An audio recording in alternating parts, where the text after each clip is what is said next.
થોડા દિવસ પહેલા સુરતમાં મોબાઈલ ચોરીનું આખું બજાર પકડાયું છે અને હવે નાના પાયે મોબાઈલ ચોરી કરતા બે વ્યક્તિઓને પકડી લીધા છે। આ મુસ્તાફ અને અલ્લાહ રખા પાસેથી પોલીસે મોબાઈલ સાથે જ બાઇક પણ જપ્ત કર્યા છે।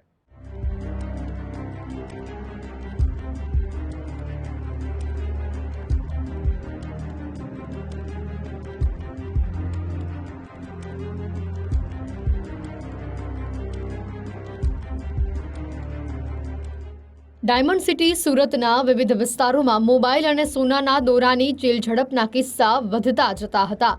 આ ટ્રેન અને મોબાઈલ સ્નેચિંગના ગુનાથી સામાન્ય પ્રજામાં ફફડાટ ફેલાયો હતો, જેથી વરિષ્ઠ પોલીસ અધિકારીઓના માર્ગદર્શન હેઠળ સુરત ક્રાઇમ બ્રાન્ચ અને વિવિધ પોલીસ જવાનો રસ્તા પર પેટ્રોલિંગમાં ગોઠવાયા હતા।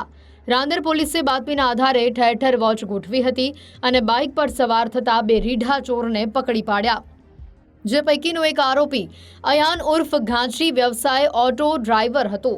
તે ઓટો રિક્ષા ચલાવતો હોવાનું સામે આવ્યું છે। અયાનના નામે 2 ગુના દાખલ છે, તો બીજા મુસ્તફા વિરુદ્ધ અગાઉથી 15 ગુના પોલીસના ચોપડે નોંધાયેલા છે। રીઢો ગુનેગાર મુસ્તફા 3 વખત પાસા હેઠળ સજા ભોગવી ચૂક્યો છે। આ બંને આરોપી ઓછી ભીડભાડવાળા રસ્તા ઉપરથી અવરજવર કરતા, એકલવાયા લોકો અને ખાસ કરીને વૃદ્ધ મહિલાઓને વધારે ટાર્ગેટ બનાવતા 1-2 દિવસ રેકી કર્યા બાદ પાછળથી ફૂલ સ્પીડમાં વાહન હંકારીને મોબાઈલ કે ચેઇન સ્નેચિંગ કરીને અયાન અને મુસ્તફા ફરાર થઈ જતા। આ બંને રીઢા તસ્કરોએ પૂછપરછમાં રાંદેર અને અશ્વિની કુમાર પોલીસ સ્ટેશન વિસ્તારમાં ચીલઝડપ આચરી હોવાનું કબૂલ્યું છે।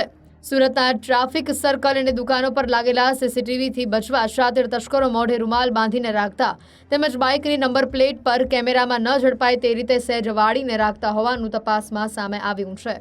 રાંદેર પોલીસ સ્ટેશનની ટીમ દ્વારા ચોક્કસ બાતમીના આધારે અત્યારે જે અનડિટેક્ટ છે બે પોલીસ સ્ટેશન અશ્વિની કુમાર અને ઉત્તરાયણ એના 2 આરોપીને પકડવામાં આવેલા છે।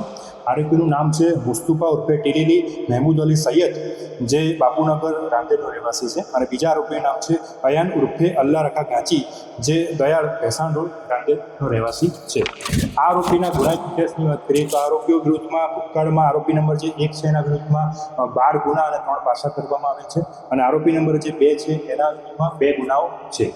આ આરોપી પાસેથી મુદ્દામાલમાં ટોટલ 1,35,500નો મુદ્દામાલ જપ્ત કરવામાં આવ્યો છે, જેમાં 5 મોબાઈલ અને મોટરસાઇકલનો સમાવેશ થાય છે।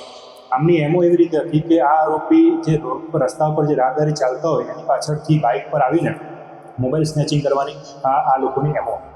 રાંદેર પોલીસે બાતમીદારો પાસેથી મળેલી સચોટ માહિતીના આધારે છટકું ગોઠવીને 2 આરોપીઓને પકડી પાડ્યા છે। આ તસ્કરો ચોરીના મોબાઈલ સસ્તામાં કોઈને પધરાવી દેતા કે પછી મોબાઈલના સ્પેરપાર્ટ અલગ કરીને છૂટાછવાયા વેચતા હોવાની આશંકા છે। અયાન અને મુસ્તફાની સાથે મોબાઈલ સ્નેચિંગમાં અન્ય કોઈ ઇસમો સંડોવાયેલા છે કે કેમ તે અંગે જાણવા પોલીસે વધુ પૂછપરછ હાથ ધરી છે। સુરત પોલીસે વરિષ્ઠ નાગરિકોને સાવચેતી રાખવા અને શંકાસ્પદ ઇસમો ફરતા દેખાય તો તાત્કાલિક પોલીસે જાણ કરવાની અપીલ કરી છે। કેમેરામેન વિરલ વ્યાસ સાથે રાકેશ બ્રહ્મભટ્ટ, ગુજરાત ફર્સ્ટ, સુરત।